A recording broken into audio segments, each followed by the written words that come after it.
What's it with every show with everyone getting knocked the fuck out this week? What do you mean? This is a wrestling show, Manny. It's a professional wrestling show. Everybody gets knocked the fuck out. But you gotta be more specific about that. Well, Lola Vice decided, oh, let me knock out Roxanne Perez. And then Swerve just goes, you take my title again? Fine. Fuck you. Doo.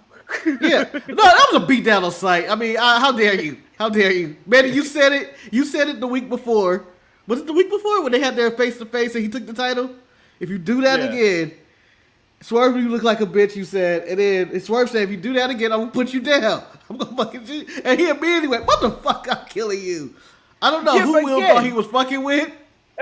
Again, Marcus, how easy was it to take that title out of his hands once again? Oh, he let it go this time. He let it go. The man ain't clutching onto his title. He ain't clutching on his pearls. I would have killed Will Ospreay. I would have killed him. The match is off at Forbidden Door because he's dead. Welcome, everyone, to the Untitled Manny and Marcus show. I am, of course, the racially ambiguous, all gravy, Lord Manny Hayes.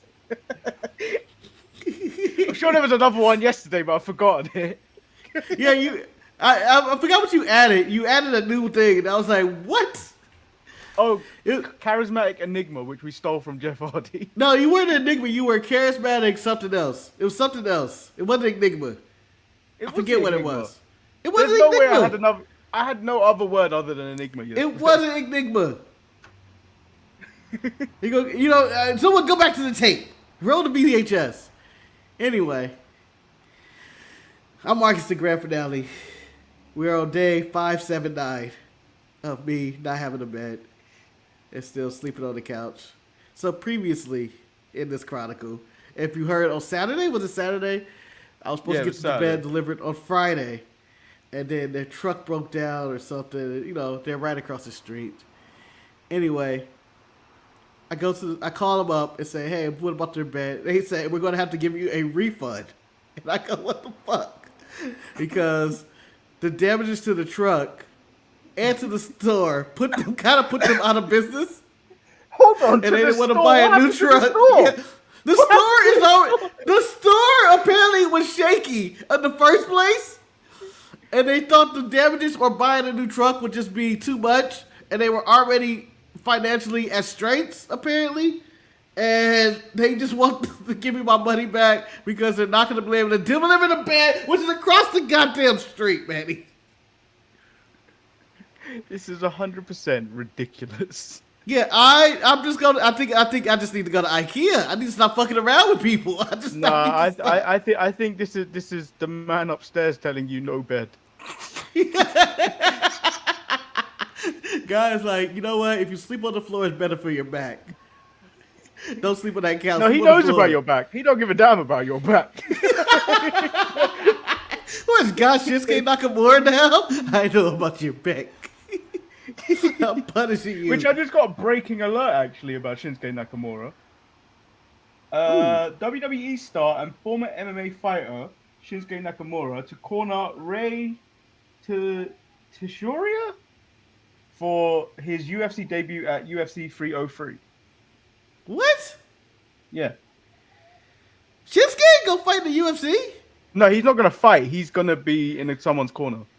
Oh, I was like, what the hell? You're a little old coming out of retirement for this. Figured the ESPN headline was more about Shinsuke Nakamura than the actual fighter himself. Yeah. I mean, why not? Shinsuke has to go. I mean, he's going to come out probably to Shinsuke's music, and they're going to come out. He's going to do all this. They're going to give a whole show. They get knocked out round one. In other news, Djack is gone. Djack's contract will not be renewed, and he released a statement that he's leaving as of tomorrow, the 28th of June, and I'm assuming, I feel like his whole current gimmick will work really well in TNA. Not that I watch much of TNA, but like I think this. I don't think a very like story-driven character will work that well in AEW. Well, So like, I if he don't was think you wise, have to be a story character. He doesn't have to be Djack with the trench coat and glasses anymore. Even he though I was does, loving the Marcus. character, he does not, He Manny. He's does. not. He does not have to do that because you know what? If and I go, if Tony says you're the new wild card in the Owen Hart tournament, which I don't know how many wild card spots there are. I know the Bucks said they have a spot, which is probably for Hangman Page, but who knows? It could be for them. I'm just Well, saying.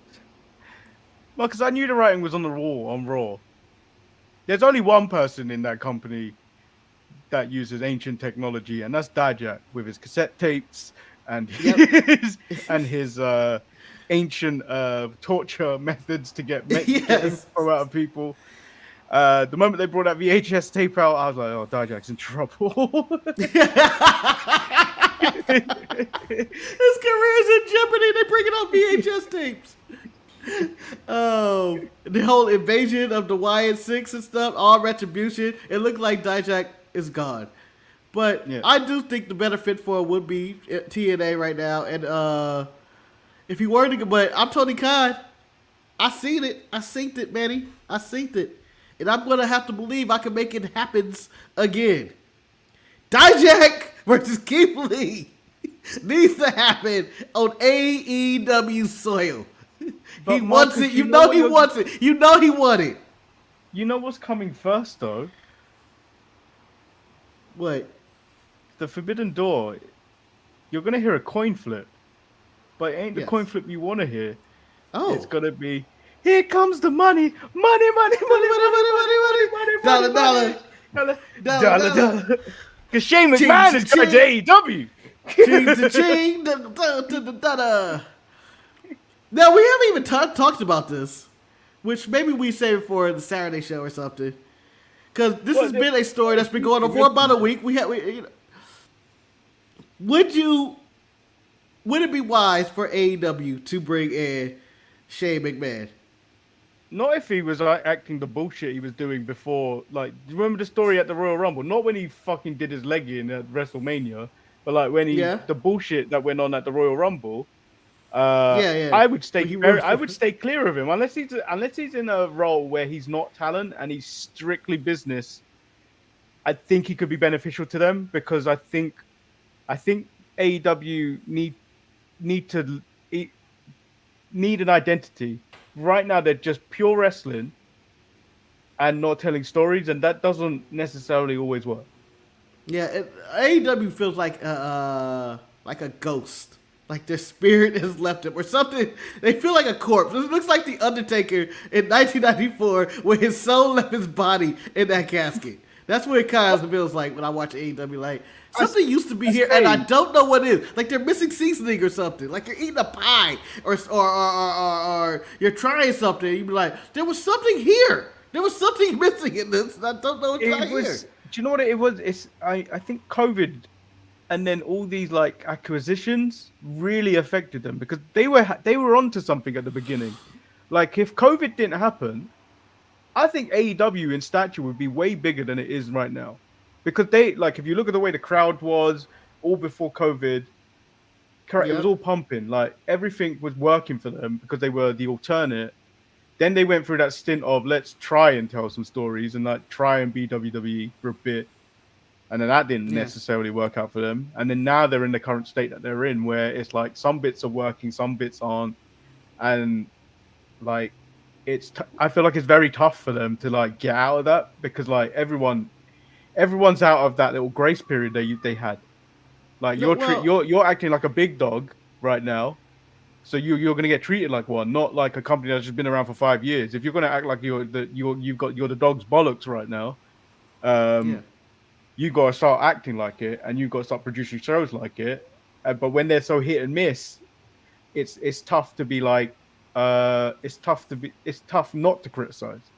Yeah, even though like we have criticized all along the way, but I feel like it's been fair. It's a consistent criticism that they've had, which they've not corrected a lot of the time. No, it was it's like a crack in the windshield that seems to be expanding and expanding and expanding more and more. Yeah. That's what it felt like. It was like, oh, this isn't that bad, but, I need to get that fixed. I'll get around to it, and I didn't do it. I don't feel like COVID was, it was rough, get through it. But I don't think that was the end of AEW. It could be somewhere in between where they won the Wednesday Night War and the return, the big return of CM Punk and the signing of Bryan Danielson and Adam Cole and all that. That was them at their peak, and they had everything at their power and disposal, and it looked like this is the company that's going to overthrow WWE as they were dealing with their bullshit, and they had it, and they had a lot of momentum, and then all this Punk drama that happened, all this other random bullshit with the women's locker room and all that, it's just, and the main thing is Vince McMahon is not in WWE no more. People can all go back and be like, rejoice. The Dark Lord is dead. Senator Palpatine has been slain. Well, I'm starting to see a little bit of a change in pattern where people are trying to call Triple H a racist, and this is all based off not letting the Hurt Business run for a second run. But for me, like we discussed on Saturday, if you're gonna do it with purpose. Don't just do it for the sake of doing it. If you didn't have anything in the plans for it, there's no point forcing it. Well, I can argue both sides of this about Triple H and the way he's treated black people and stuff. The Hurt Business is not anything I'm clamoring for right now. I'm just saying. I don't need any more factions in the WWE. But I will argue that they do need, on the main roster, to do have some black representation in the male front. Because there is, like, on there, they have lost Ricochet, who was probably the biggest black star on the show. Yeah. At that point, they have lost that. And he was a jobber, essentially. And then after that, you have, Cedric Alexander and the Street Profits, who are a losing tag team. Apollo, who's featured sparingly throughout, and just get beat up most of the time. On the main roster, there are 0 black males actually doing anything of any importance. This is where I see the point of NXT is it's joked around as the black and black era, but I feel like they are grooming younger stars. The grooming is such a wrong word. They are building. It's the wrong word, but whatever. Too late.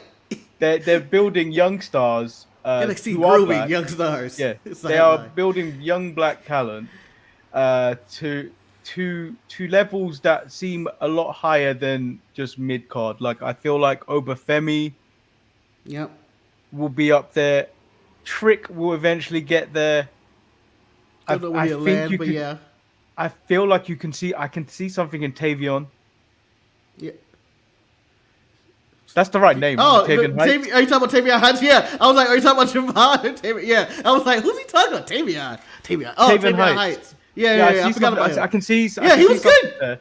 Yeah, I can see something there. So like, I feel like representation is very hard to do in the main scene, and you don't want to always seem like it's forced at the same time.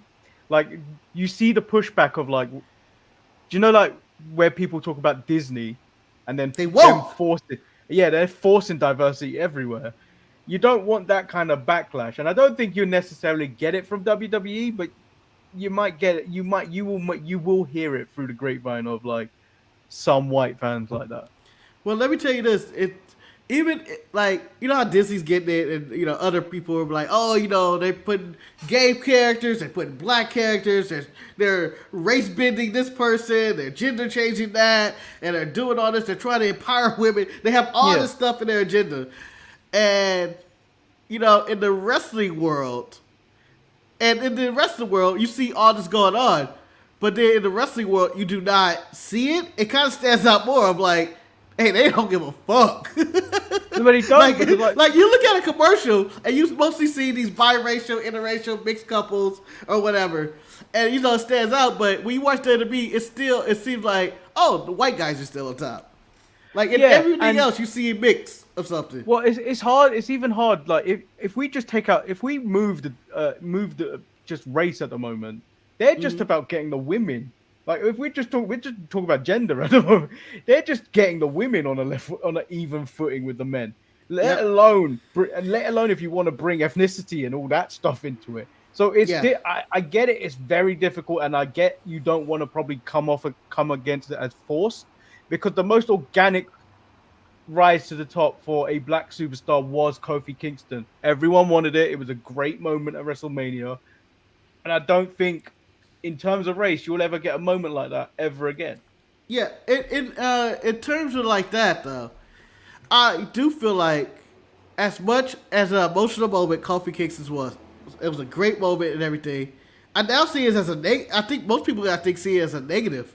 When people bring up Kofi Kingston's title run, they go, Yeah. "Oh yeah, he got killed by Brock Lesnar." Yeah, but it's the same. It's the same thing with Big E because he also got killed by Brock Lesnar. Yeah, and then both see it as like negative runs as a normal, just like, oh, the black person was a champion. Bobby Lashley had a good run.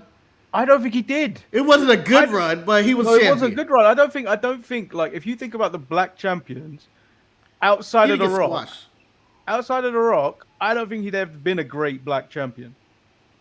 Yeah. Got an argument.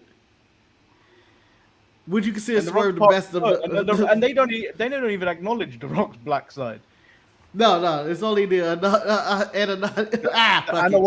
Anawahi spitting a handshake deal. Yeah, and whatever's going on there, the Johnson side is never brought up. But yeah, but there's a track record of the wrestling business not being kind to black men, and you can see it on all levels in any promotion right now. I mean, Impact is the only one that just, you'll have a black champion, and it just seems normal. Whether it was Lashley or currently Moose right now, it just seems like, oh, they just do it. Like they treat Moose just like he's Moose. You don't look at Moose. The way you watch Moose is like you don't look. It's not like, oh, he's black and it's in your face. Like, yeah. You know what I mean? They treat him just as a man. He's just a man. He's just a champion. Yeah, it's not like this is our black champion. And I feel like Impact has always been ahead of the curve with that. They don't always go, this is the thing, look, we're putting out a black champion right now. They just kind of just be like, no, this is Moose. He's the guy. He's our guy. Yeah, and it fit like even when we look at AEW, we kind of like how we discussed it about Swerve yesterday. It feels forced at the same time as well. Yeah. Well, it felt too late. Swerve's it felt too late, and they were holding off on it. Yeah, Swerve's at an unfortunate time for me. It's just that he got the belt when Tony was fully erect for Will Ospreay, and was like, it's not time for you, buddy. It's over for that. But you know what? We've talked enough about this. Let's go into AEW Dynamite, and let's just run through it, because I'm going to tell you this right off the jump. I was not really interested in a lot of this shit. No, neither was I. So it kicked off with MJF. Before he could say anything of importance, Daniel Garcia came out. He said nice things about MJF because he lit a fire under him and because he saw his potential. He said he pushed him to TK, and he said if he got enough wins, he could challenge MJF. He said that was an embarrassing loss, but he's currently on the run of his life. So why stop being a pillar when he can be the backbone and the future of AEW? And he wants to thank MJF for that.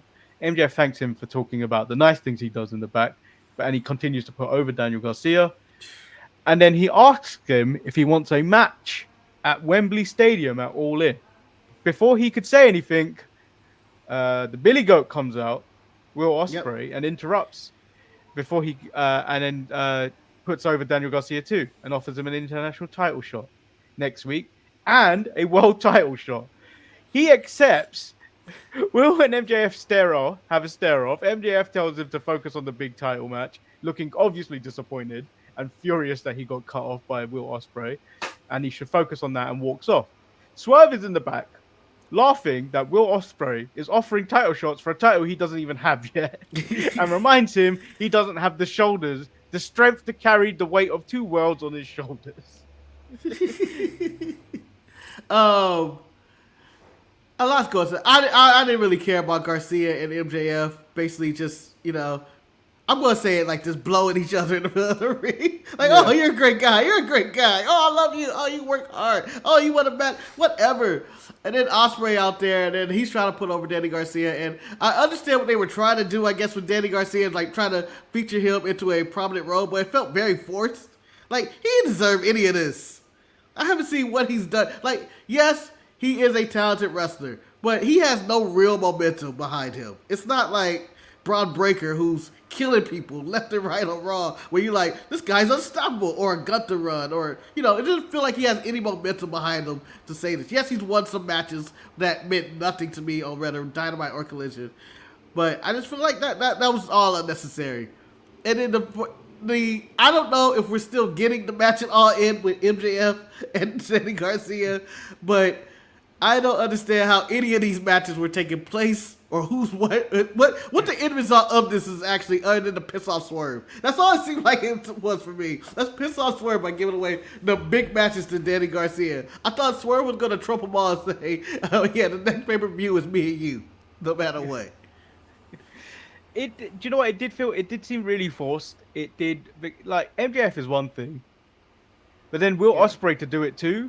It just felt like this is a bit too much. Like, maybe they should have just had Will for the title, and then after they have their match next week, you have MJF come out. But yeah, it felt a little bit forced. And you know what everybody? Oh, go ahead. Go on. You know what it reminded me of? Roman Reigns winning. Was it the Royal Rumble with The Rock pointing at him? Or whatever that match was. That's what that kind of reminded me of. It was like, oh, you gotta love him. He's my cousin. Come on. And I was like... Yeah, because he was being booed the hell out of after he won. Yeah. Yes. They used in case of emergency, break glass, and The Rock came out. Yeah. That didn't even work. So it was just like, that's what that kind of reminded me of. It's like, let's force this. So we got a trios match between BCC and the LIJ. Match ended in a DQ. I don't know why this went on for so long to end in a DQ. I was also furious that Breaker and Thing ended in a DQ as well. I thought that match I know we didn't cover that match. I was talking to Eric about this yesterday, and I told him that match should have never happened. These guys both are on separate paths, have both momentum. They both have momentum of going upward in a trajectory in their big singles push.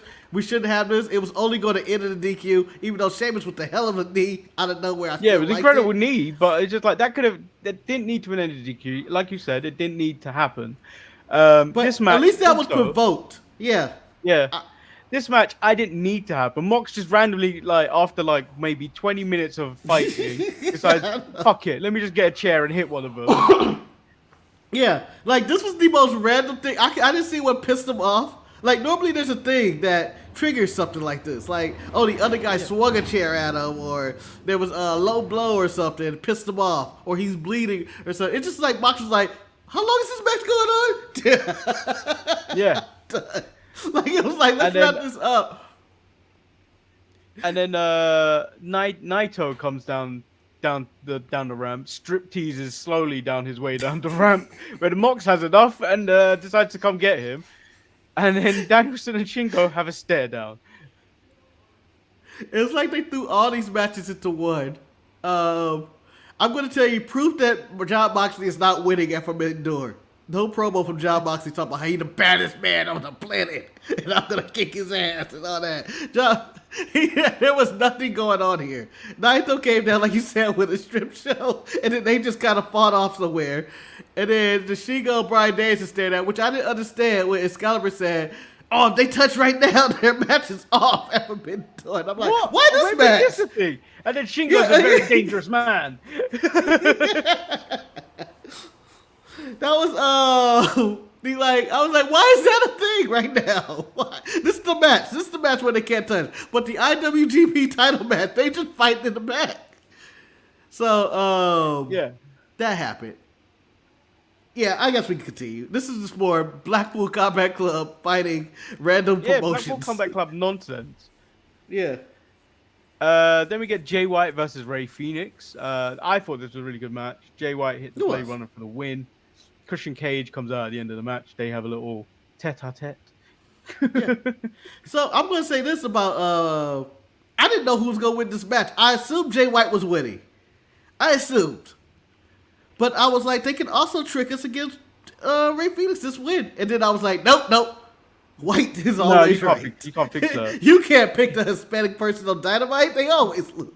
It's true, right? I don't remember the last time a Latino or a Mexican or a Puerto Rican guy won a match in AEW. I'll be honest. They always lose.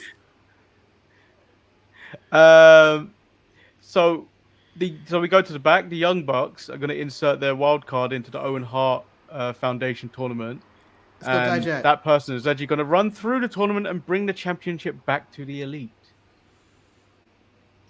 Now, who are your options, Manny? Would you go Shane McMahon, Djack, Heyman Page, or what if they swerve us all and say, yeah, we're inserting a wild card in the Owen Hart tournament, but it is not a man, it is a woman, and it's the man, Becky Lynch, in the most confusing introduction possible.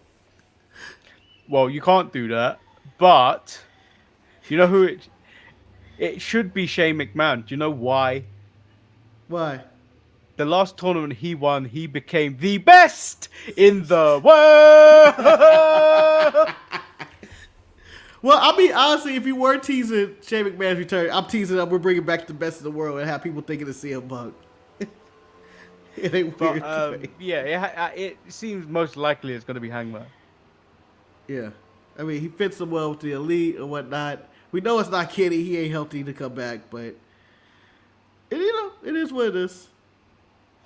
Yeah, and then we get the Acclaim. They said some things. Long story short, they want their titles back. Okada cuts them off. He said before they consider, but he said, "Hey, scissor me, bitch." Yes. hey, scissor me, bitch. Leave that man alone. Let him say whatever he wants. There's open night. It's open mic night for Okada. They challenge them to a match at Forbidden Door. Daddy Ass says he knows a lot of people and he knows the president. And then, glorious hair appears on the Titantron.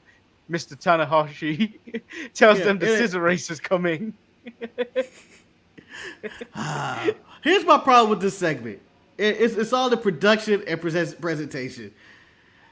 The Young Bucks just cut a promo in the back. We could have put all this in the same segment. Like, we could have welded all this. Why were they talking to the back and then they walked to the ring seconds later and talked to the Acclaim? And then when they cut to the Tanahashi package, they cut away from the footage to show the reaction instead of, I need to read subtitles right now. This is the time.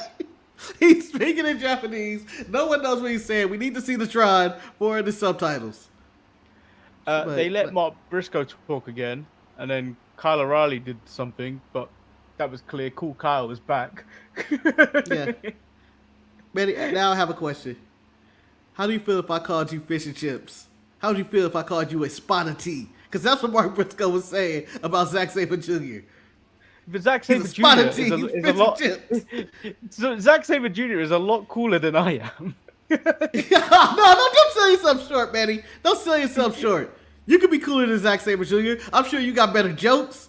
I'm sure you're a better time drunk. I feel Zack Sabre Jr. is a problem out there. We just standing next to him like, oh yeah, this is me and my friend Zack Sabre Jr. He's taller and more athletic to me. He can make me tap out by wrapping his body around me and bending all my limbs at the same time, like he's a fucking octopus. Yeah. So, Manny, just let you know, you're cooler than Zack Sabre Jr. I'd rather hang out with you than Zack Sabre Jr. Hey! There it is. Don't tell Zach I said this. We get an interesting match. We get Tony Storm, Mina Shirakawa, and the person of their love interest, Mariah May, versus Saraya, Anna Jay, and Harley Cameron. So this, Marcus, was the first night I believe Vince McMahon was backstage booking, because this was champion and challenger. And later on, we will also have another champion and challenger tag match. So they win. They toast and have a little dance. Mina tries to smash a champagne bottle on Tony Storm, but ends up hitting Mariah May. And then these two are like in odds. So you want to know what my biggest question about this match was? Well, I have several, but my biggest question, is this the Outcast now? Is Anna Jay a new member of the Outcast? Should I care about this match? I don't think that's the Outcast. I don't think they're called the Outcast anymore. No, they still come out to the Outcast music and theme. I think that's just they had an intro when they did the matching dance. You know, they had that. No, set. I think that's just Saraya's music. I don't know. They had the Outcast Tron, Manny. I don't say. I'm just saying. Is this the new Outcast? And should I care? Or should I put this much thought into this? You shouldn't, because there is only one Outcast, and they sung "Hey yeah Yeah. Do-do-do-do. Oh. Hey, yeah. Anyway. And also, sorry, Miss Jackson. Ooh. For me. Anyway, so I still don't understand what's going on in this Mariah May, Tony Storm, Mina Shirakawa storyline. So is she a heel? Is she evil? Did she reveal herself to be evil by trying to hit Tony Storm with a bottle? What was going on at the end of the day? I don't here? care. Whatever the scenario is, I'm always on Mina's side. But Tony was your girl. Tony was your girl for years. If Mina calls me at 5 a.m. in the morning to come get her, go on. Don't care what I've got on. She's like, I'm in Japan right now. And Betty's like, well, I'm going to figure this out, but I'm gone. I'm gone. Because there was a promo package where Stephanie Vakir is speaking English as a second language and conducted a better promo in video package than the actual snake, Mercedes Moné. And this led me to believe that Mercedes should cut her promos only in parcel tongue at this point. Because her promo was trash.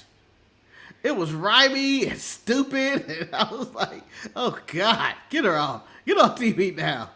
Yeah. There was nothing there. I'm like, any value that Mercedes has had is gone. It's gone. It is not. Yeah. It's nothing there. And, you know, even if she were to, quote unquote, leave AEW and try to come back to WWE, I think it's so much diminished there, and people seeing all of her weaknesses on the microphone and everything else going like, there's nothing here. There's no value here. So I don't care if she does become Monet, two belts Monet, or whatever she said that rhymed at the end. I do not care. I do not care. So we get Kyle O'Reilly versus Zack Sabre Jr. Quality match. Really good. Very wizards. Fun match. Wizards of technical problems. And they were just all over each other, and there was some counters, and, you know, you can imagine what this match was. Like, just going like, oh, really good match. So I got some breaking news. Yes. So as everyone came out, the most, something happened. There was an announcement, breaking news, that the bag has marked itself unsafe because Ishii is here. Yes, man has claimed it. He has got the bag. The bag has nothing been was to be. I even enjoyed the theatrics of him walking out, you know, full Ishii style, you know, walking out, and then standing next to them, and then walking to the other side, going like this. No, I would never side with you. You're gonna be on your back by the end of the night. I can't wait. Every time Ishii is on his back getting pinned in America, Angel gets his wings. We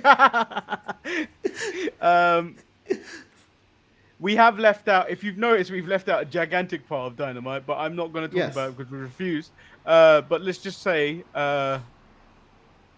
Minoru Suzuki turned down Chris Jericho. There you go. That's it. We're not talking about it. That's what you get. That's what you get. I'm not. We refuse to cover this. But I will say this.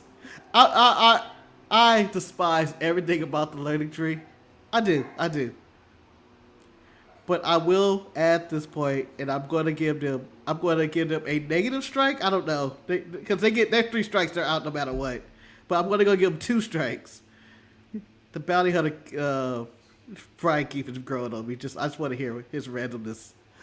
You disrespect Chris Jericho or something random, or fuck that. He just reminds me of what you call him, Gary Coleman from what you call it, just or Mr. T. I pity the fool or something. He's got one line, and I just want to hear what his one line is. And I know it's gonna be terrible, and every delivery's bad. But I just look at him and go like, please. You know who he sounds like? Do you know who he actually sounds like? Yeah. Who? When Eric does the voice for Daniel Price. Yes! It's 100% that. It's the Samuel Jackson, Sam Adams beer ad. And that's all I see. I don't care what he's saying. It's just stupid. I don't know. The whole thing. I just want that. Then we get the main event, which is the second champion and challenger match, which is Swerve and Will Ospreay versus the Gates of Agony. These lot need to be put down. Someone needs to take the gates off the hinges and just put them put them away. Just put them away in storage. Put them away. We don't need to see them. Just take them off the hinges. The gates don't provide any agony. The gates provide. When you open it, it's just misery. It's like, oh man, the agony is they're applying the agony to us. What you don't realize is that they come out. And let me tell you this: I'm giving them 5 strikes. I'm gonna tell you this. No, if you're gonna go obnoxious, you gotta go with the way I go with the star ratings now. Whenever I see a okay, move, was it 50,000 strikes when a perfect plex happens? Yeah, 50,000 strikes, Manny. Fine. 50,000 strikes. I don't think they're coming back from this one. So, as Dynamite is going on, the NBA draft is also going on. And at the NBA draft, Manny, you get ridiculous outfits. And I'm sure Dynamite will pass NXT in the range, but they're going to blame the NBA draft for why the numbers is still kind of low. Who cares? Yeah. What I'm going to say is, yeah, I have that in. What I would do, when the reason the Gates of Agony is getting such a strike, is for the entrance alone, in which they came out in full, like this was WrestleMania garb. But Marcus, this isn't the first time they've done this. But it was different from the last time. Like, this was like elevated. The dude now has spinning balls on the side. Marcus, this is what they're supposed to be wearing for a pay-per-view. Yes. Because they're not on the pay-per-view. No, the last time I believe it was before a pay-per-view as well. Yeah. It's always the week before a pay-per-view. Whenever they get a big match, they're like, fuck it, we're going all out on our wardrobe. People are going to appreciate us. But you know what? Everybody knows they're bums and they're going to lose. Do you know what? This is just signs of how outrageous those outfits were. Tony Khan's paying them too much. Yes! I went, what the fuck is all of this? Who they think they are? The Bloodline? The Bloodline wouldn't even do all this. Nah, the Seth Rollins. Seth Rollins would do shit like this. They look like extras from Seth Rollins' entrance at WrestleMania. Yes, Seth Rollins will only wear something like this at WrestleMania, Manny. This was so extreme. And it took me out the match right away. I was like, in full kayfabe, they were thinking about their wardrobe, not the match. They're going against these two quote-unquote best wrestlers in the world at this point. Yes. What if I had that thing that you put when you're measuring wind and it just spins around? Yes. It reminded me of, you remember the movie Beetlejuice when he had like the umbrella hat that was spinning around? Yeah. That's what if, Marcus? What if this was a promotion for Twisters?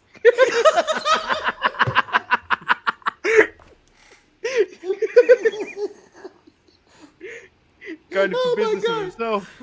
He went into business for himself. Yeah, I was like, this man did full advertising for the movie Twisters. Oh my god, a storm is coming. But yeah, it was ridiculous, and I couldn't take them serious. And I was like, these bums. I don't take this match seriously anyway. Will steals the title again, as we mentioned in the opening, and then Will gets put down. Yes, to close the show, which almost says doom for Swerve, because the person that holds up the title at the end of the show, the pay-per-view show, always seems to lose that title. But I still have Swerve winning. I think it's a 90%. I think it's 90%. This is the end of Dynamite, and to be honest, I don't think, even if I was going to buy the pay-per-view, which I'm not, I don't think this sold me on anything. No, the only match on this pay-per-view I really feel like is must-see would be Swerve and Ospreay. It's the only thing I see like it has consequence. This is supposed to be Forbidden Door, and Manny, I'm going to tell you this.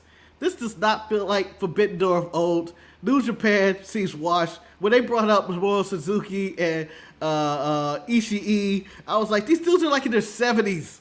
And Tanahashi. And I'm like, I don't want to see that. Naito coming out and he doing his little striptease dance. I'm like, give me some new.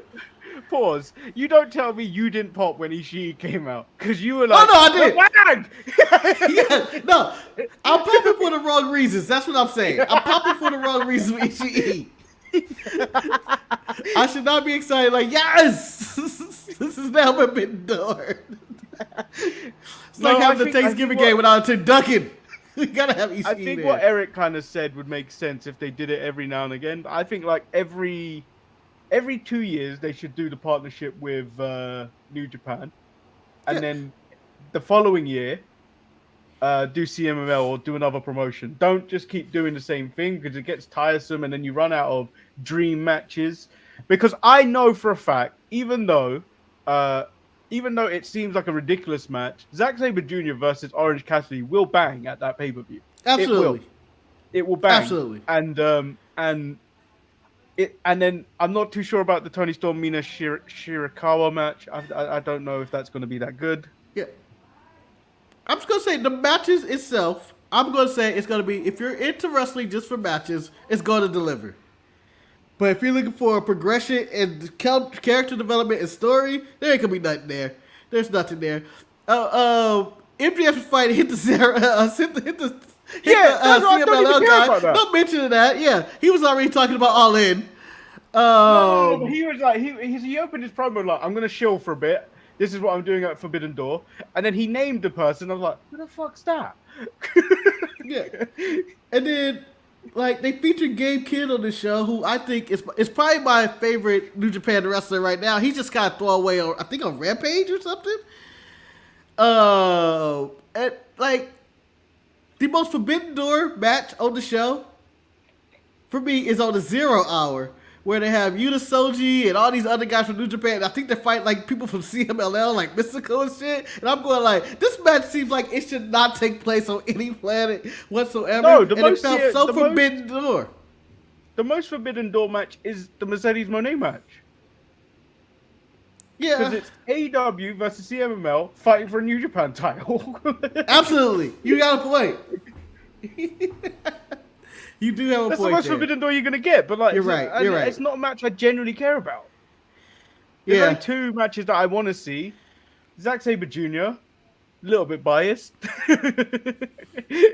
Yeah, I could miss that one. I could miss it. Even though I know it's going to be a great match for the Orange, it's going to be a great match. Like, even though I know Bryan Danielson and Shingo Takagi is going to destroy the house. Destroy the house. I can still feel like I could miss it. Like, it should not feel that way, where the only match that I think has anything of value is Ospreay going to take that belt from Swerve. Yeah, I think that's the only thing that's in real jeopardy, to be honest. So I actually, do you know what? I think Mercedes Mone is taking that New Japan title. I don't care. Again, that New Japan, man, New Japan strong does not matter. It does not matter. It is like being Ring of Honor champion. So go ahead and take that title, Mercedes. Let's jump into NXT. It kicks off with a tag team turmoil match, and normally these matches go on for about 20 to 30 minutes. Yeah. This got 15 minutes. Yeah. Well, look at the bunch of jobber tag teams that were in there. Barely respect. And then Apollo distracts Legado del Fantasma at one point. The New Catch Republic go through the whole thing until they get to the end with Chase U, where Ridge saves Andre Chase from a dive, and then Andre Chase capitalizes with a crossbody for the win. You cannot win with crossbodies. I give this a strike. You cannot win with crossbodies. Yes. In this day and age, you cannot just win a match with a crossbody. What do you mean? Come on, Luthez did that like 82% of the time. That was 90% of his match. I'll accept if Bronson Reed hit me with a crossbody. I'll accept that because he's a talking barrel and he's huge. Yeah. But someone of the likes of Andre Chase, that's just like, you fall on me, get the fuck off me. You don't know what's under that sweater. He may have a chest protector, Manny. He don't look that big. He don't look that big. Yeah, I accept your strike. I give the whole turmoil a strike because I was not interested in any of these teams. And then Roxanne's threatening the locker room in the back. Like a child. It's a weekly occurrence, by the way. It's a weekly occurrence. When she goes to the locker room, it was like, fuck all you people. Like, why are you here? But the problem, do you know what the problem with her is? And these lot are not smart enough to do it. There's one of her, and she's this tall. Yeah, man, you giving her too much credit. She's probably at your this chin, tall. and you're sitting down. She's this tall. She's this tall. Yeah, let me get my microscope. Proof of life. Apparently, that's a Roxanne Perez right here. And then that leads to a match later. But then Ethan Page comes out, states the match between Javon Evans and Trick needs to be scrapped because he beat Javon Evans and he was never eliminated from that match last week. Ava comes out and states that she doesn't like when she's put in a corner, but he does have a point. I'm giving Ava a strike, Betty. I would also give her a strike, but what? I'm giving her two. I'm giving her two. I'm giving her a strike. Her father's biggest rival is Stone Cold Steve Austin. How dare she wear a Steve Austin t-shirt? And two, the strike comes from, how dare you as general manager, as authority figure, just come to work in a t-shirt? Yes! Like that was the ultimate strike. But let alone a Steve Austin t-shirt. It's a double strike. Yeah, that I 100%. I didn't actually pay attention to the shirt she was wearing. But I was like, you can't be a general manager and come out there in a t-shirt. It's like, I'm the general manager, but it's my day off. Sean Spears comes out. He tries to make his case. Ethan Page goes, Javon Evans threw him out of the Battle Royal. Sean Spears says he's going to pin Trick tonight. Trick says things and then gets jumped. And then Javon Evans makes the save. In the back, Stevie Turner and Robert Stone seem to be in competition to be Ava's assistant. Stevie, aren't you? When do wrestlers give up being wrestlers and be like, you know what? I want to be an executive. Both of them. Both of them there. Like, I don't want to wrestle. I just want to be an executive. I'm giving up this wrestling thing and podcasting. She realized she can't get more subscribers than us. Yep. Haha, Stevie. Wesley versus Joe Coffey. I mean, this match was okay. Wesley then the real shit out of Joe champion. Coffey, man. He beat the shit out of Joe Coffey. Joe Coffey was like, "Oh, we're done with this." The real NXT champion, standing from a platform, tells him, "I will see you at Heatwave." Whew. That boy was clean. That was the nicest outfit I've seen in all WWE this week. That shirt was nice. He walked into the Rock's wardrobe, taking that, and you little Samoan, you can't say shit to me because I am a gigantic Nigerian man that will crush you in my bicep. Yes! The actual words. That seemed like that was true. You are a little man. But that shirt was too clean for me not to go like, that's my WWE champion right now. I don't care. That's what Cody Rhodes he looks in the mirror.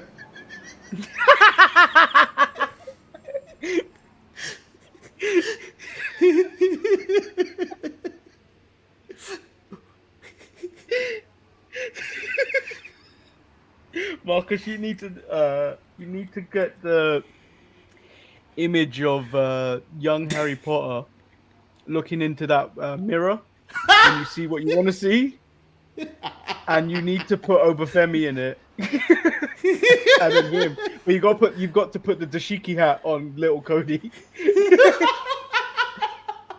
Little Raheem goes look in the mirror and see that. That's why.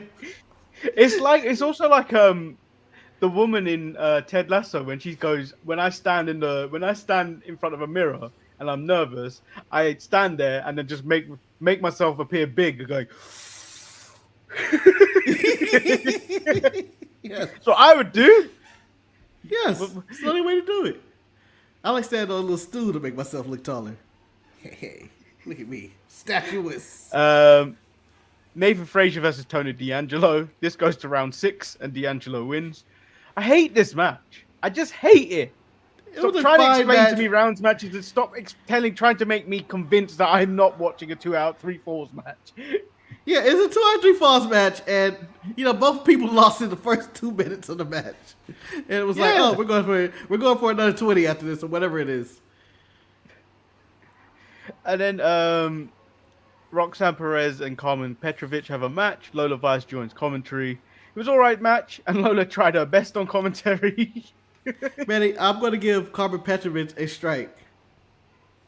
For which kick? There was a kick, and I was like, you shouldn't have done that kick. Well, I can give her for those kicks because she missed a few. But I'm giving her a strike because I'm going to say this right now. I don't know who she is unless she's standing next to Natty. I know who she is. I forget who she is. When Roxanne, I know that part. I know she comes up with the sword and whatnot. But I'm talking about originally when Roxanne Perez walked up to her. I go, who the fuck is he talking to? Who is this? I only recognize her with Natty and the sword. Okay, no, I know who she is. The one I get confused with is the one that hangs around that used to hang around Kiana James.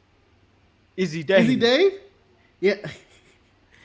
I confuse her and Jasmine Nix all the time, even though they look nothing alike. I can never confuse Jasmine Nix. Because Jasmine Nix, when she does that Pele kick, mwah, compliments to the chef. Again, in the ring, I know the difference. But when they're just in the back, I'm going like, who are these blonde white women? I don't know. I can't keep track. Is that Cameron Brink?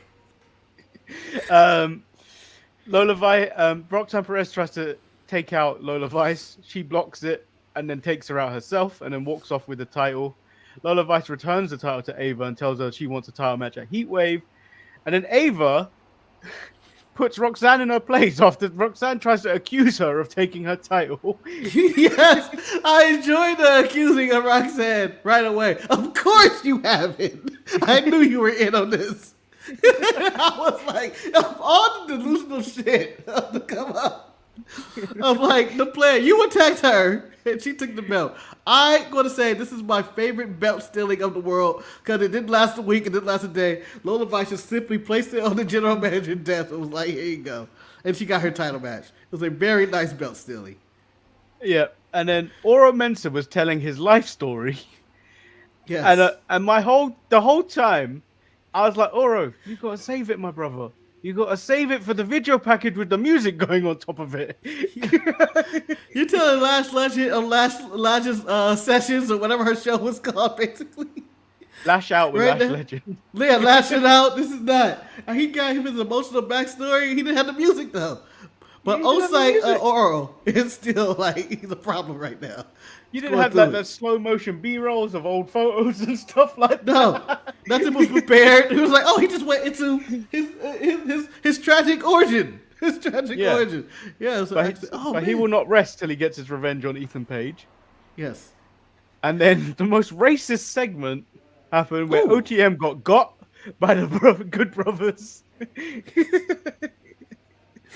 Well, Manny, we got a lot of random segments going on. Previously on NXT, Gallus started on this racial warfare in the back by taking out the black tag team that has no potential. I forget their name.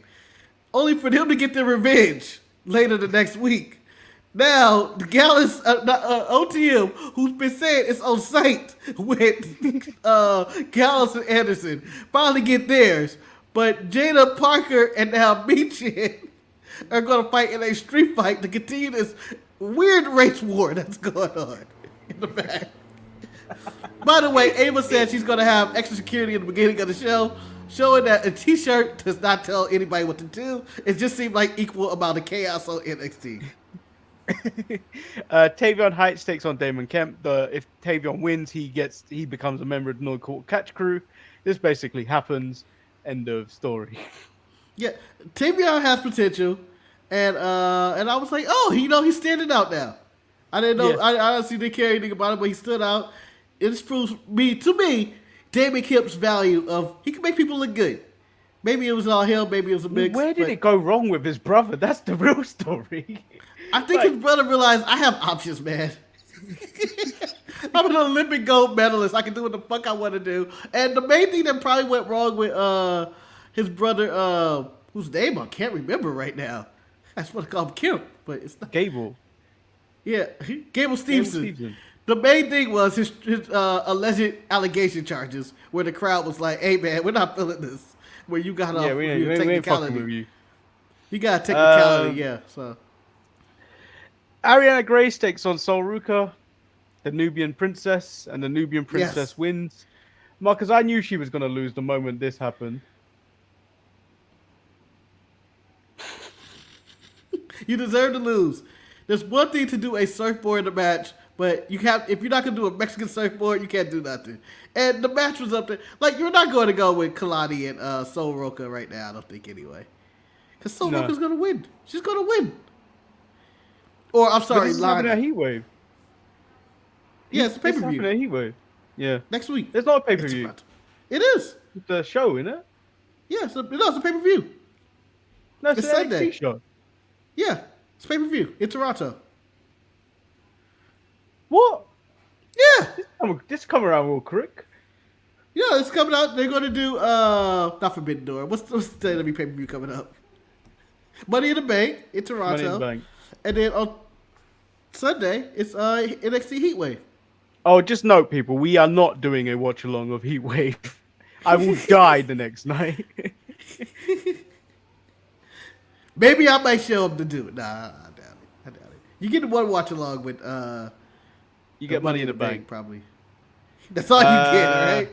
That's what you're getting. Trick Williams versus Sean Spears. Oh, no. You know what? I'm gonna stop you right here. As before we go to the main event of NXT, I would say there will be an NXT watch along, but under this circumstance, if you go to the sharpshooters.creators hyphen creator.com. You do it. Hyphen.com. If you do that right now, and we sell 50 t-shirts. 50 t-shirts. We will. Exactly. I don't want you to do that. I'm going to half that. Half that, and we'll say 25. Oh! 25 t-shirts. There will be double watch along of Money in the Bank and NXT Heatwave if we sell 25 t-shirts. So if you go to the sharpshooters.creator-spring.com and enter promo code STAYSHARP to get 10% off of your order and not get scammed. But don't listen to the chat. It's not a scam, okay? We're not Logan Paul over here, all right? We don't need CoffeeZilla Breathing on our neck, all right?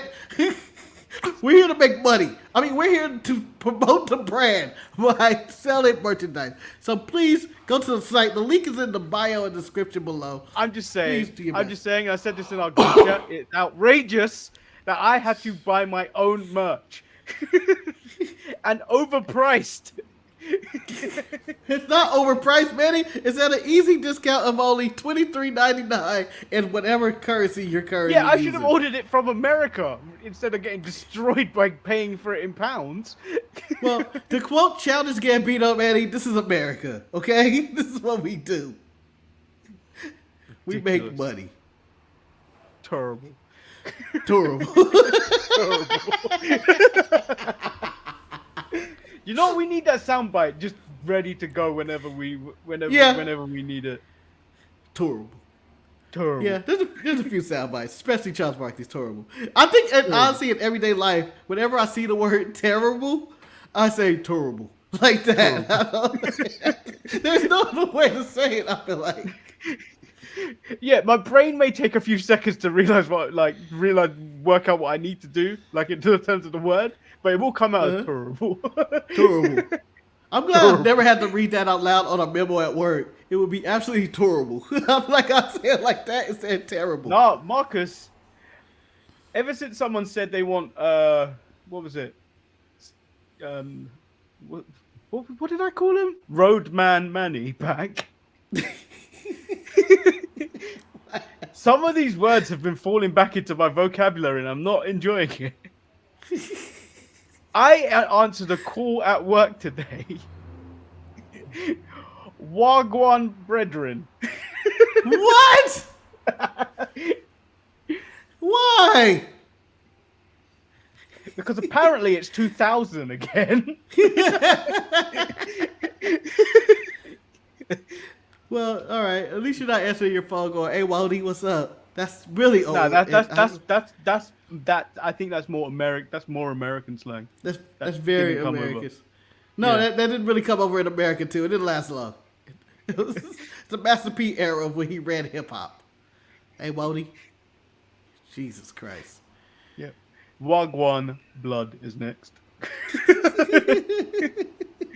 And then the voice is going to start changing, and then we got problems. Now I'll be like, how are we going to do the show with this guy? Benny, you're not even allowed to say 3 statements. All right, bud. Oh, that's it. That's it. Sean Spears gets a win over Trick Williams, and I believe God Trick damn Williams it. is now tied for 5 in my Yes. rankings. Immediately. Same thought. Same exact thought. Yeah, it was over for you, Trick. I mean, this happened before we recorded yesterday, and I know what happened, but it didn't. When you said it now, it goes, yeah, you drop. You drop. No, thing is, I hadn't even watched NXT before we did that yesterday. Oh, So I didn't even watch Raw on Tuesday. So I was like, okay, let me watch Raw, and then I was like, I ain't watching 5 hours of wrestling. What do you think this is? I ain't watching no Forbidden Door. Well, Manny, there's always a good way to watch wrestling without watching wrestling where you don't have to do a show and review every segment. Click on the YouTube links. Oh, that's an interesting one. Marcus, we ain't doing this how you do some shows where you pretend that you've watched the show. No, I've only did that one time. One time. I think I've done that twice. Yeah, I've only picked one show. And You guys will on the never know Saturday which show. one that is. It's always the Saturday show because I have to write notes for the normal show. Trick gets hit over the head by Briggs. Or was it Jensen? Jensen. Briggs is the one who thinks he's JBL or some shit and shows a video Yeah, back so in I just want to Peacock point out pay-per-view. Ava gets another strike this week. Yeah. Because if she hired extra security, Marcus, these guys did a bang on below par job. Because the referee held back Jensen more than the actual security guards. Yeah, and this is One another referee. fail. I'm going to say this. If Ava was in charge of directing the extra security into their arena, the Y6 would have killed everybody in the building. It would have been a mass murdering. It wouldn't just been the gorilla. Everybody in the Y6 would have killed somebody. I mean, I did enjoy him picking up his Vic Joseph sweets and throwing them at them. Yes. Even if it was slightly off camera. I'm enjoying where this is going with Jensen. At least it's giving him something, and I'm glad that I'm glad that people are calling Vic a snitch in the back. It seems like all the black all wrestlers call of him them. a No, snitch. it's not all of them. It's Booker T. And whenever someone comes to Booker the T. test, they don't shake his hand. He's a snitch. Yeah, even in Jada Parker's interview, she was like, "The book is a snitch up there," something like that. Like he just referred to us as a snitch, and I'm liking this nickname for him as the white guy of NXT. But now we're in a kerfuffle in this fatal 4-way thing. Thanks to Stevie Turner and Robbie E, Ava has made a very strong decision, and I now question Shawn Michaels, how you running this place? Is this your upper management tier? Is this how you hide Stevie Turner and Ava and Rob Stone? The problem I had with the announcement was she took so long to get it out of her mouth. It's like she started speaking in slow motion. Well, she had to do the numbers, man. She had to do the numbers. You don't understand the general manager job. She had to do, can we make this work numbers-wise? We all had the idea, Fatal 4-Way has to happen. Everybody's beating everybody in every different order and whatnot. But she had to go the contracts, though. We're going to have to draw this up. Do we have enough time? Will both people sign? Ethan Page has been a stickler for money. Who knows? So, it is what it is. So, yeah. As chaotic as it was, still enjoyed Dynamite over NXT this week. For two matches. I didn't really get anything out of the matches on NXT this week. That's true. I know. The turmoil. I got more out of the matches on AEW this week, so I'm going to give it to AEW. For the Jay White match and the Kyle O'Reilly and Jack Sabre Jr. match. I think they put on a show. Both of them. You know what, Betty? I was going to give it a tie, but you may have convinced me to go the other way on this one. and I am going to give it to NXT due to a learning tree segment anyway. Oh yeah. No, but we Never. technically factored it out because we did not talk about it. I don't. Yeah, if I have to factor out a part of your show, many for me to ignore. Ishii couldn't save that. No, he wasn't even in that one. He was in the other one. So no. Ishii can't save Dynamite this week. I'm giving it to NXT because of the learning tree segment. If the learning tree segment does not happen, then they would have had to win. Hands down. Due to great matches between Kyle O'Reilly and then even the Jay White and the Ray Phoenix match and whatnot. Yeah. Just saying. Learning tree cost them everything. NXT gets the win. Yeah, so that is today's show. Hopefully we'll be back this Saturday. Hopefully Eric will have sorted out the prices and given me my money back. Otherwise, the scam is on. The scam is on. Eric's just sitting back counting up money, smoking cigars, and snorting cocaine with your dollars. I'm meant to be the Scrooge McDuck of this channel. No, I'm swimming in the money, damn it. I'm jumping in the pool of coins. I can't wait for the documentary of how we all got rich off of podcasting and selling this merchandise and whatnot.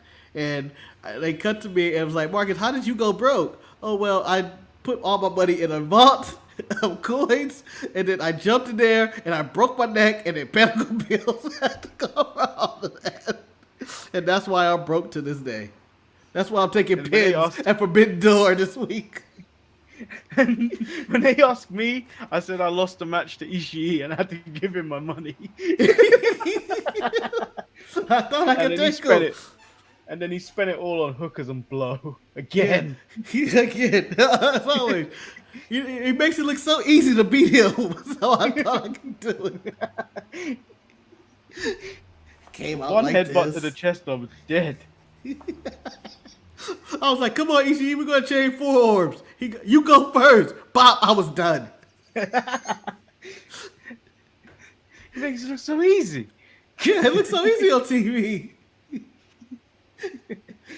Something tell me Rusty's fake. Yeah, so join us again this Saturday with Eric for the SmackDown review and whatever conversation piece he has provided for this week. Like he did on Saturday. He had topics. And this week on the show, who knows what that topic going to be? Who knows what's going to happen? Maybe we know. We never know. We never know till we get there. Yeah, we just show up and I'm forced to answer questions. Tonight is the presidential debate of Joe Biden and Donald Trump, and I feel like we're going to be as prepared as Donald Trump on Saturday for these questions. Because like, what are you asking me? And I'm just going to say he's stupid. Trump supporters need to hear his policies. He's stupid. Trump supporters don't need to hear his policies. If you're supporting Trump, you know you're voting for him. You don't need to hear what bullshit's coming out of his mouth to vote for I him. want to hear the bullshit. The best part about Trump is hearing the bullshit. No, Trump, what do you think about the economy? If you support Trump, Trump, there's nothing that's going to sway you from what he's going to say to make you vote for him. There's never going to be anything make you sway. Benny, ask me a quote unquote random political question and I'll answer it like Donald Trump. You can ask me UK politics as well. I don't care. What are you going to do for children's education? This guy's on drugs. Joe Biden's on drugs. That's why you should vote for me. We need to make the country great again. The children can educate themselves by knowing that this man is on drugs and we're taking it back. We're taking it all back. We're taking it all back. Make America great again. Every answer. I had a thought the other day. All schools should teach sign language. Yes. Because that would mean you could go in any country and be able to communicate with someone. It would be brilliant, yeah. And sign language is difficult, but it's easier than learning Spanish. It cuts everything. It's easier than learning all these things that have different verbiage and stuff like that. And then it's one universal language the world can speak. And then when you go to a country, you don't go up there and go,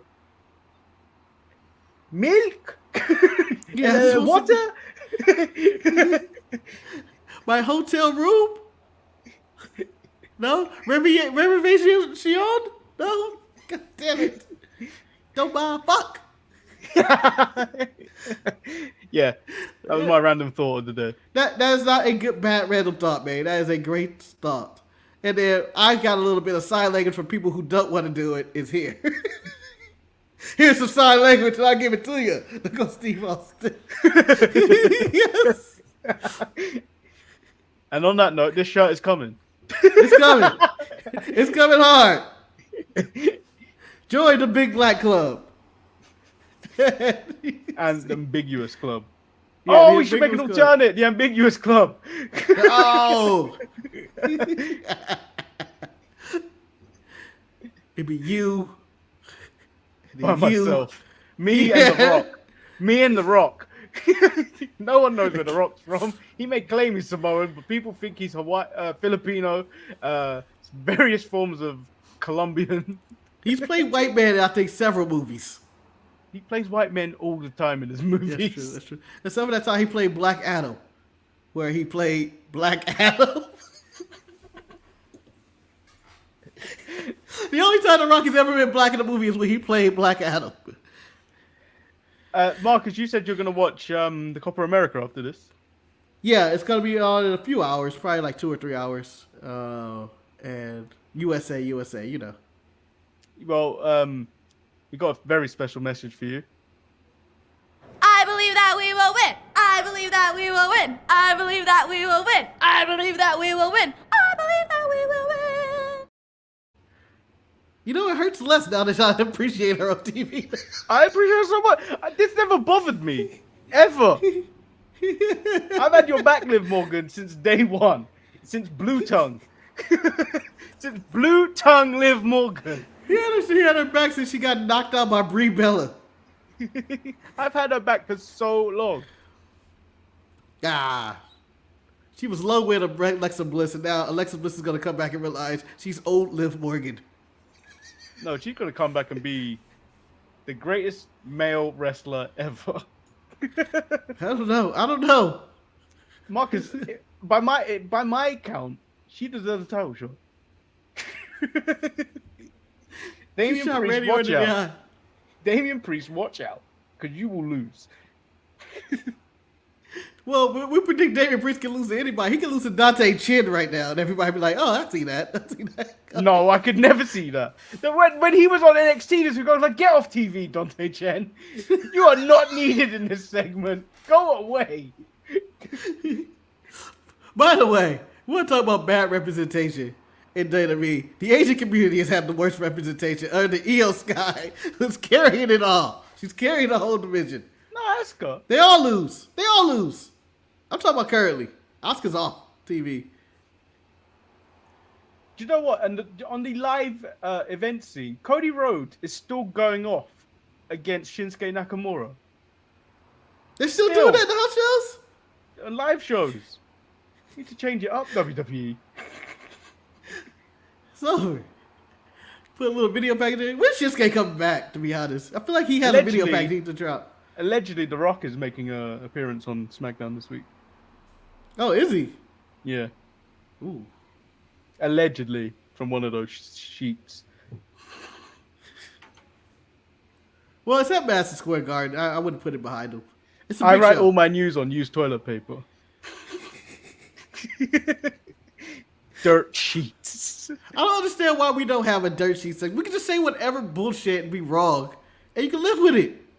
Oops. If you want to write for this channel bullshit and just put it out there, just contact Eric at thesharpshooters@gmail.com. Yeah, we don't have dirt sheets. We got the bullsheets. Now for the bullsheets. Here's for the bullsheets. The Rock will be at Madison Square SmackDown this week in Madison Square Garden. But I feel it's Madison Square Garden. There's gonna be some big shit going down. You know, they treat that. You treat that. Yeah, that is the WWE's home and holy ground. Before Roman's father passed away, I would have thought Roman would have been on the show, at least. But it doesn't seem likely that he'll be on this show now.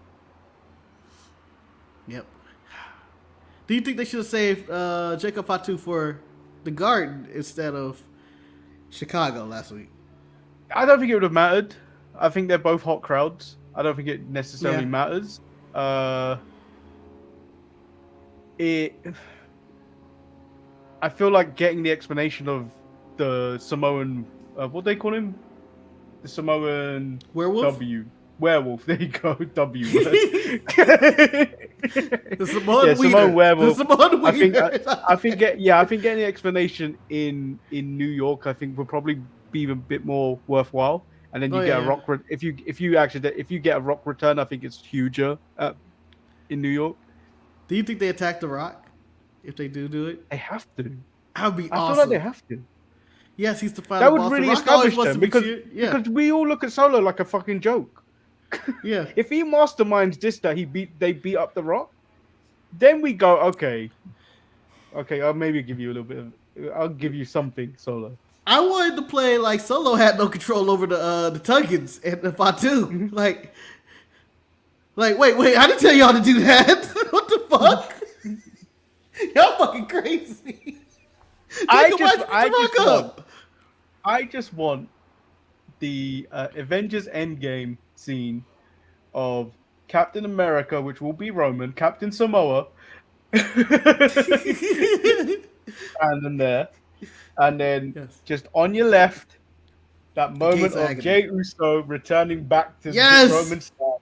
Even though he's the right-hand man, maybe he goes to the right. On your right, he goes to the right. Jimmy comes back first. Jimmy got to come out first. Yeah. How great would that be? Or I think they all have to be back together with Sammy too. It needs to be with Sammy. 100. Him making amends with Sammy Sammy coming back. Him making amends with Sammy would be great. It'd be the same moment, and you get chills. We get him a shirt. Handed him that shirt. Yes. You will get that emotion. But Roman has to get beaten first. Of course, he has to get his ass kicked, and then he has to get the support. But I'm afraid Sammy wouldn't be the big reveal. I think The Rock supporting Roman would be the big deal. Or I don't want The Rock supporting Roman. I know, but you know he'll throw himself in there. Although The Rock seems to need some retribution for that spear that Roman gave him, and then he looked like such an old man. He looked like such an old man when he got speared. It was one of the best sales ever. Marcus, if you Photoshop The Rock after he got speared in a bathroom, he'd look like an old man that slipped and fallen. Someone needs to contact his life alert. I honestly don't think I never need to see The Rock again. I think his ultimate form was him holding a belt with that outfit, looking like Disco Inferno. Looking invincible, only for the Undertaker to put him down. Well, because you know that can't be the last time. That's the last time we should see The Rock. I'll be honest. That can't be the last time you ever see The Rock. I cannot have that. That's my lasting image of The Rock. Because my lasting image is Mama Rhodes. That was the greatest thing The Rock has ever done. The final boss was amazing. I'm going to, that was the best Rock. It was the best Rock ever. It was on point.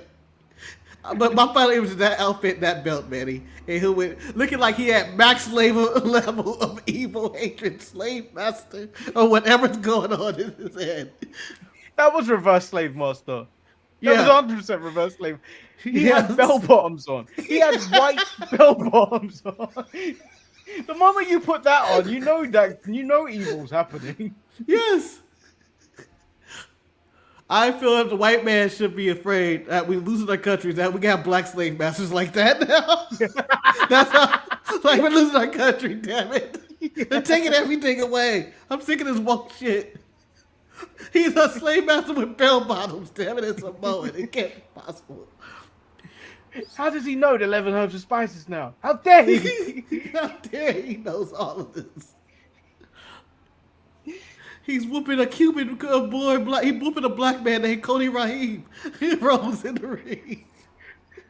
Why is this cruise entertainer holding a bell? Why is the son of the honky tonk man whipping him? Like, that's what it kind of looked like. Oh, man. Greatest version of The Rock right there. He looked dressed like he was ready to start a conga. Dun, dun, dun, dun, dun, dun. Dun, dun, dun, dun, dun, dun. He looked like a wedding singer that just got pissed about his paycheck. Like, how much am I getting paid? This is bullshit. He looked like a sea captain ready to lose it all. Like, all he needed was like a floaty, like the one to go around him. That's all he needed. An inflatable ring to go around him. That was it. He looked like he lost his mind. He looked like the dancer that was coming after Naito stripped. He's talking about, what do you mean I don't have the time? He took all the time? But Naito came in his gear. I don't understand why he came in his gear. I thought it was already cool that he took off the jacket. And then I was like, just fight him in the shirt. Just fight him in the shirt. You don't need to undress. Yeah. You know what my favorite thing about Naito? He was taking his time getting undressed, right? And then before Jon Moxley, the dude started unbuckling his belt. Man, he was wearing rip-away pants. Because when Moxley ran down, he was like, oh shit. He was fucking around with him. So, I would have been so pissed. You have rip-away pants on this whole time. You over here undressing. This is ridiculous. That was one of the most ridiculous segments. I was like, if that was, I was like, and I'd be all for that. I feel like that should be my gimmick. Yes. But you damn know sure that everything would be Velcro, so it'd be even quicker to get off. And not doing that slow striptease he was doing. Fucking rip-away pants takes doing slow belt buckle. Like, what? Oh shit. And that's why you need rip-away jeans and shirts. You never know when a fight could break out. Oh yeah. And also, you need emergency trousers because you never know what accident may happen. Yeah, all the time. I have emergency trousers stored all over the city. Yeah. Just in random spots. Hold on, sir. I'm coming in. What? What is this? I keep my trousers here. What? I soiled myself. I soiled myself and I need a quick change. May I use this phone booth? I go in there like it's a pit stop for IndyCar.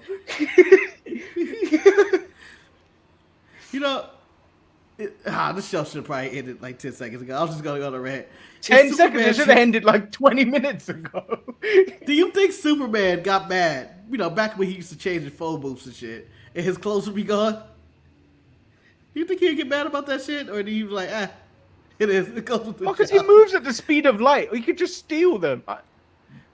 No, do you think he goes back and whoop that guy's ass? You think he can take my clothes and get away with that shit, huh? Oh, fuck, Superman. Fuck. No, he's Superman.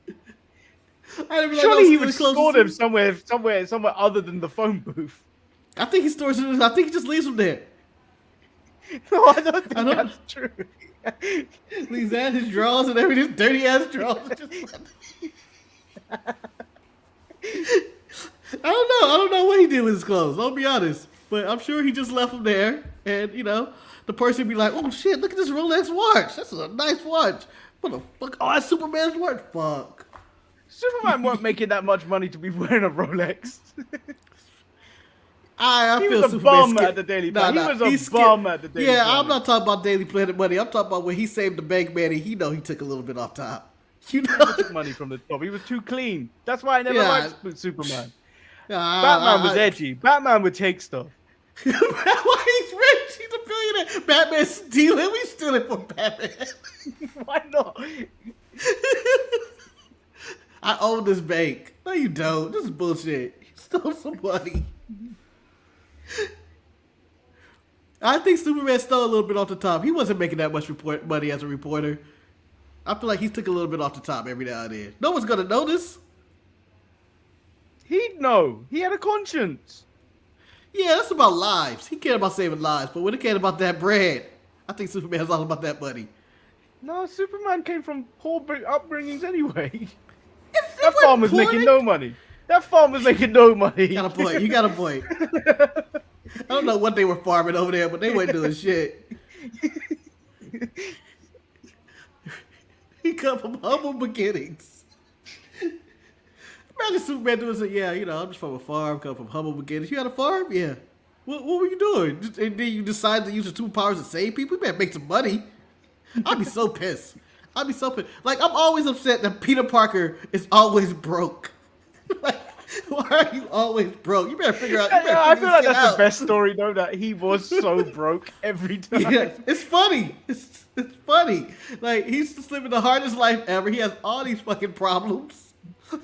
He's just trying to be a superhero. He can't make no money off this He's the Spider-Man realest shit. superhero. He's the realest superhero of them all. He was like 15 and he had adult problems. Yeah. Well, we're losing the house. Fuck. I can't decide which is going to be my girlfriend. You know, this is a good problem to have. Wants to go out for a date. I can't afford that. Yeah. And then I got the fucking Green Goblin bombing something. Like, every time I'm about to do some shit. Green Goblin knows my identity. Yeah. I'm just chilling, you know, at home. Next thing you know, he's blowing up my Aunt May's house. Doesn't give a fuck. Yeah, so Peter Parker got problems. That's my problem with the Tom Holland Superman. He didn't have these problems.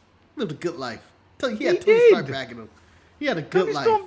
Tony Stark died. I said Tony Storm died. Tony Stark died. Yeah, but he didn't really have any problems even after that. He still was all right.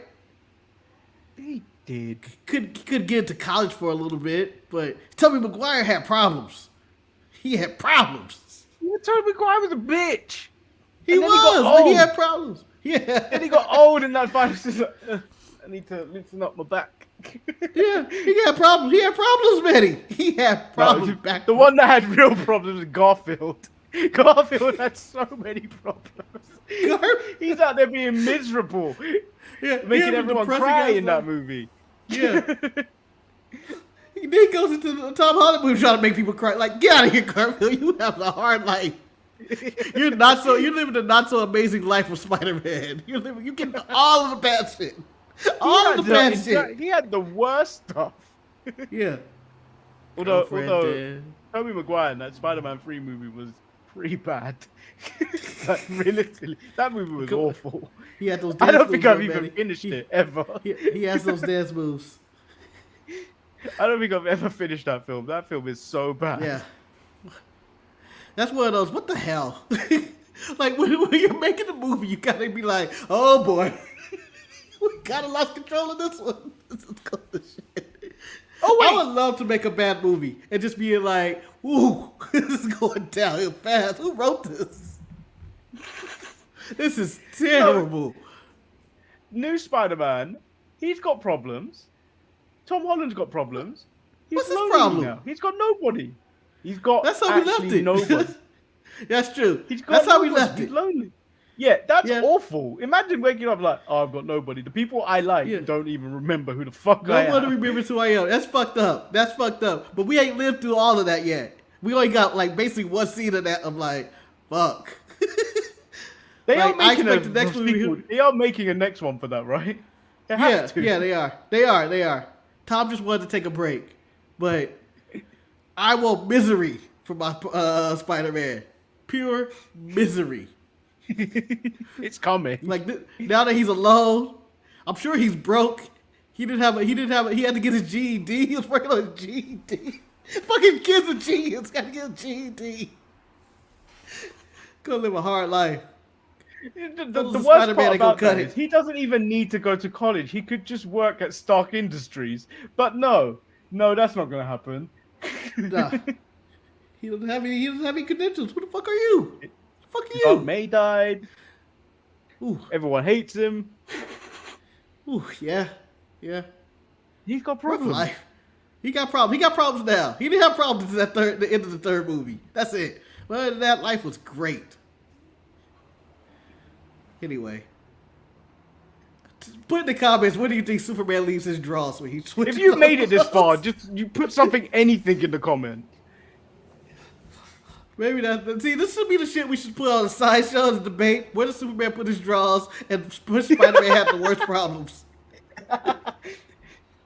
Marcus, I feel like we should record something on Friday. Are you doing anything Friday? I'm not doing anything Friday. Yeah, we're doing a Friday show. Friday show, ABW. Anything but wrestling. Send in your comments and whatnot to thesharpshooters@gmail.com, or just leave them in this video, and if it sounds funny enough and we can make a topic out of it, we'll do it. Yeah, because that's basically what this last 30 minutes is. I mean, honestly, man, we can release the last 30 minutes of this show and call it ABW, because that's all it was. Well, that's a chapter on this show, but like we really have to move this to a separate day, so the show isn't an hour and a half. Yeah. We need to let out some of this energy of Slave Master Bell Bottle Rocks and turned into Superman. I don't even know how we got here. Well, we kept reminding each other what The Rock could have looked like. And that went on for about 10 minutes.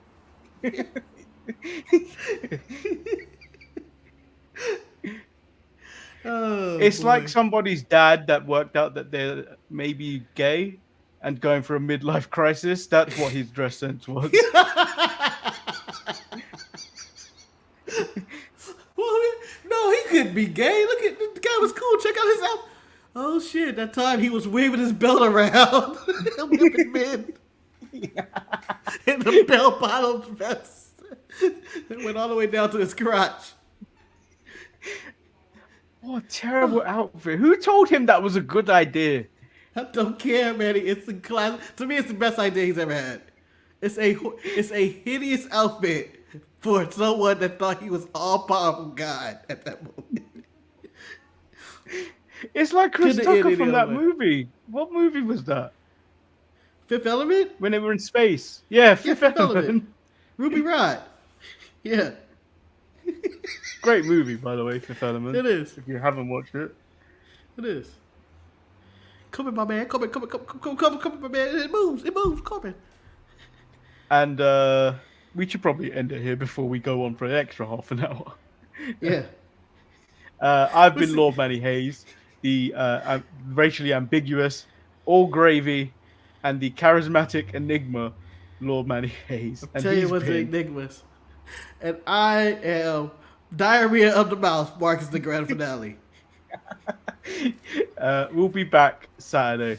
Peace. Buy the merch. Buy the merch. We're poor on the streets. Buy the merch. I'm getting my clothes off where Superman leaves his.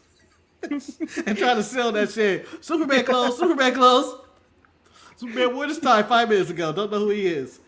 Excuse me, sir. Superman- Why is there a shit streak in these underpants? These are Superman draws. He does not do a good job wiping his ass. He's so fast. He doesn't get it all. Yeah. He shits a lot. He shits more than a normal human being. He just gets tired.